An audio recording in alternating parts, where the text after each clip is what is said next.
Israel தங்கள் நாட்டு மீது நடத்திய தாக்குதலில் ஏற்பட்ட உயிரிழப்புகள் 46ஆக அதிகரித்துள்ளதாக ஏமன் அரசு தெரிவித்துள்ளது. 165 பேர் காயங்களோடு சிகிச்சை பெற்று வருவதாகவும் ஏமன் சுகாதார அமைச்சகம் கூறியுள்ளது.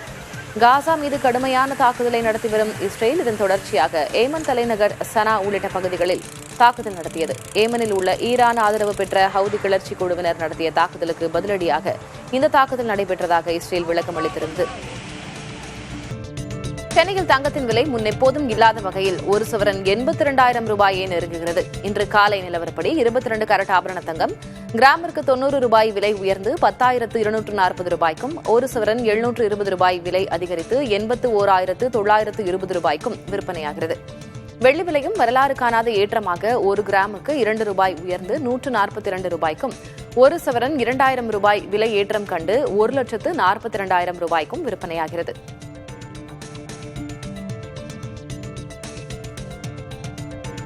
நடப்பாண்டில் ஒட்டுமொத்த வங்கிக் கடன் வளர்ச்சி குறைந்திருக்கும் நிலையிலும் தங்க அடமான கடன் பிரிவு வலுவான வளர்ச்சி கண்டுள்ளது.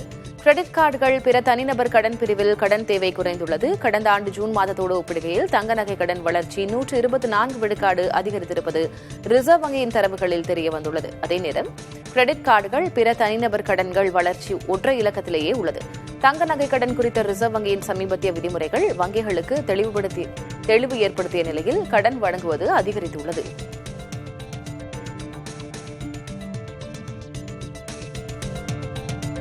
கடனை திருப்பிச் செலுத்த தவறுபவர்களின் செல்போன் இயக்கத்தை முடக்க ரிசர்வ் வங்கி அனுமதி அளிக்க உள்ளதாக தகவல்கள் வெளியாகியுள்ளன.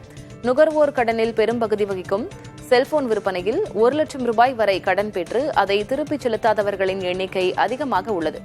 இந்நிலையில் வாராக்கடன் அதிகரிப்பதை தடுக்க கடனை திருப்பிச் செலுத்தாதவரின் செல்போனை முடக்கும் நடவடிக்கை எடுக்க நிதி நிறுவனங்களுக்கு ரிசர்வ் வங்கி அனுமதி அளிக்க உள்ளதாக தெரிகிறது.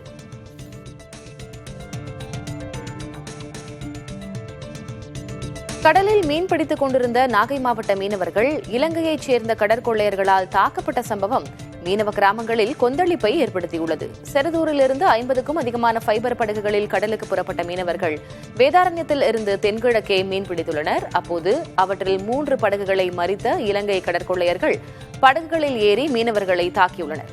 மீன்கள், அலைபேசிகள், வலைகள் உட்பட பல லட்சம் ரூபாய் மதிப்பிலான பொருட்களை பறித்துச் சென்றுள்ளனர். நாங்க என்ன தொழிலுக்கு தானே போறோம், நாங்க கொள்ளை அடிக்க போறோம். வர்றாங்க, அடிக்கிறாங்க, தாக்குறாங்க, கொலை முயற்சியில் ஈடுபடுறாங்க. இன்னைக்கு பாதிப்பட வந்துட்டாங்க, அடிபட்டு ஹாஸ்பிட்டல் இருக்காங்க. உயிர் போயிருந்தா யார் பொறுப்பு? உடனே இது மாநில அரசு ஒரு சரியான முடிவை எடுத்து மத்திய அரசுக்கு அழுத்தத்தை கொடுத்து இது போன்ற சம்பவங்கள் இனி நடக்கக்கூடாத அளவுக்கு ஏற்பாடு செய்யும்.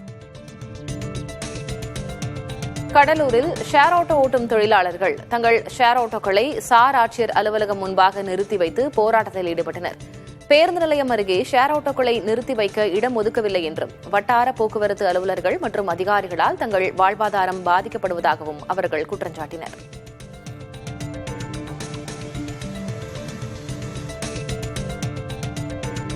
அதிமுக பொதுச்செயலர் எடப்பாடி பழனிசாமியை வரவேற்கும் விதமாக பல்லடத்தில் அரசு பள்ளி வாயிலை மறித்து கட் அவுட் வைக்கப்பட்டுள்ளதால் மாணவர்களும் ஆசிரியர்களும் சிரமப்படுகின்றனர்.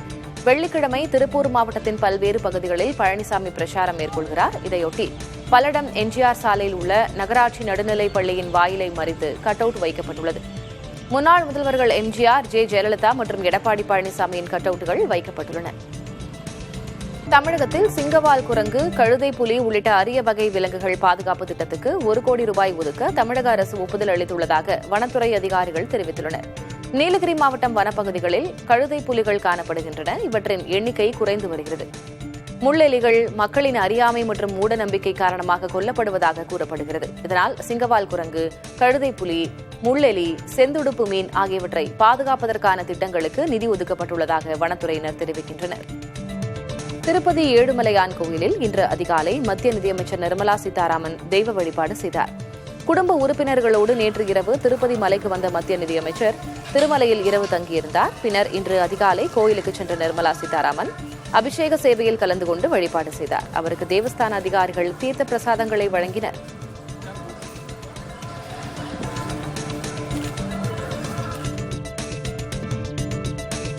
வலதுசாரி செயற்பாட்டாளர் சார்லி கிர்க்கை சுட்டுக் கொன்றவர் என்று சந்தேகிக்கப்படும் நபரின் புகைப்படத்தை உட்டா மாகாண காவல்துறையும் அமெரிக்க பெடரல் புலனாய்வு பிரிவும் வெளியிட்டுள்ளன. முன்னதாக இந்த கொலை தொடர்பாக ஜார்ஜின் சகாரியா குரேஷி ஆகிய 2 பேர் விசாரிக்கப்பட்டு பின்னர் விடுவிக்கப்பட்டனர்.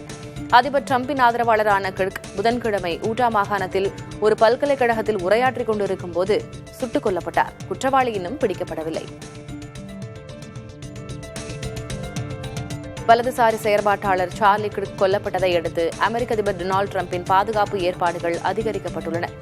அதிபர் டிரம்பின் ஆதரவாளரான கிர்க் கடந்த புதன்கிழமை அன்று ஊட்டா மாகாணத்தில் ஒரு பல்கலைக்கழக நிகழ்ச்சியில் உரையாற்றிக் கொண்டிருந்த போது மர்ம நபரால் சுட்டுக் கொல்லப்பட்டார். இதையடுத்து டிரம்ப் பங்கேற்ற செப்டம்பர் 11 பென்டகன் தாக்குதல் நினைவு தின நிகழ்ச்சி வழக்கமாக நடைபெறும் வெளிப்புற இடத்திலிருந்து மிகவும் பாதுகாப்பான உள்முற்றத்திற்கு மாற்றப்பட்டது.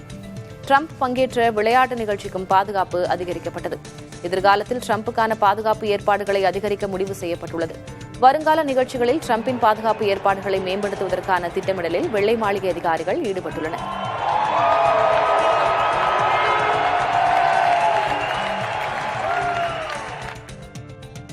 காங்கிரஸ் தலைவர் ஜெயக்குமார் தனசிங் மரண வழக்கில் 500 நாட்களுக்கு மேலாகியும் சிபிசிஐடி விசாரணையில் இதுவரை எந்த முன்னேற்றமும் தெரியவில்லை. அவரது மரணம் கொலையா அல்லது தற்கொலையா என்ற மர்மம் இன்னும் விலகவில்லை. கடந்த 2024ஆம் ஆண்டு மே 4ஆம் தேதி திருநெல்வேலி கிழக்கு மாவட்ட காங்கிரஸ் தலைவர் ஜெயக்குமார் தனசிங்கின் உடல் கரைசத்துப்புதூரில் உள்ள அவரது பண்ணை வீட்டில் கருகிய நிலையில் கண்டெடுக்கப்பட்டது. அவரது உடல் இரும்பு கம்பி மற்றும் சிமெண்ட் கல்லால் கட்டப்பட்டிருந்ததால் இது கொலையாக இருக்கலாம் என்ற சந்தேகம் எழுந்தது. இந்த வழக்கு கடந்த மே 23ஆம் தேதி சிபிசிஐடிக்கு மாற்றப்பட்டது. சிபிசிஐடி அதிகாரிகள் பலமுறை சம்பவ இடத்தை ஆய்வு செய்து பலரிடம் விசாரணை நடத்தி வருகின்றனர். காவல்துறை முதலில் இதை தற்கொலை என்று தெரிவித்தாலும் காங்கிரஸ் தலைவர்கள் இதை திட்டமிட்ட கொலை என்று தொடர்ந்து கூறி வருகின்றனர். இந்த வழக்கில் எந்த முன்னேற்றமும் இல்லாததால் ஜெயக்குமார் மரணத்தை சுற்றியுள்ள மர்மம் நீடித்து வருகிறது. திமுக அரசால் தேமுதிக பரப்புரைக்கு நிறைய இடையூறுகள் கொடுக்கப்படுவதாக அக்கட்சியின் பொதுச் செயலர் பிரேமலதா விஜயகாந்த் குற்றம் சாட்டியுள்ளார். புதுக்கோட்டை மாவட்டம் அறந்தாங்கியில் செய்தியாளர்களை சந்தித்தபோது அவர் இந்த குற்றச்சாட்டை முன்வைத்தார். பெரிய கம்பத்தில் லைட்ஸ் இருக்குல்ல மொத்தம் ஆஃப் பண்ணிடுறாங்க, வழிநடுக்க லைட்ஸ் ஆஃப் பண்ணுறாங்க, நிறைய பிரச்சனை இருக்குங்க. அதெல்லாம் நாங்கள் மீறி தான் இன்னைக்கு தலைவர் கேப்டன் இந்த கட்சியை வளர்த்து கொண்டு வந்திருக்காரு. இன்னைக்கு நேற்று இல்லைங்க, அதை தான் இப்போ சொன்னேன். 20 வருஷமாக அப்படி தான் இந்த கட்சி வளர்த்து கொண்டு வரும். ஏகப்பட்ட பிரச்சனை, எல்லா பிரச்சனையும் பார்த்துக்கிட்டு தான் நாங்கள் வரோம். அதனால் நாங்கள் கவர்மெண்ட்டை நம்பியே போகிறது இல்லையா. எங்கள் வண்டியிலேயே லைட்டு, கேமரா, மைக்கு எல்லாம் செட்டாக போட்டு தான் போகிறோம். அவங்க லைட்டை போட்டாலும் சரி போடாட்டியும் சரி எங்கள் பயணம் தொடரும்.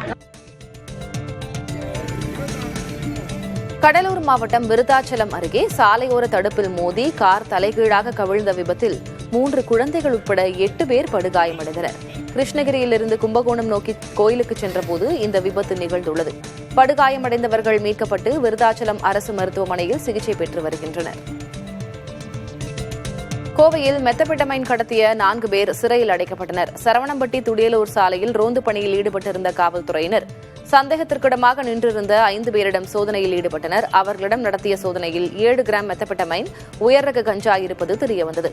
அவர்களில் அஸ்வின் என்பவர் தப்பிய நிலையில் 4 பேரை கைது செய்து சிறையில் அடைத்தனர். 3 லட்சம் ரூபாய் மதிப்பிலான மெத்தபெட்டமைன் மற்றும் கஞ்சாவை பறிமுதல் செய்தனர்.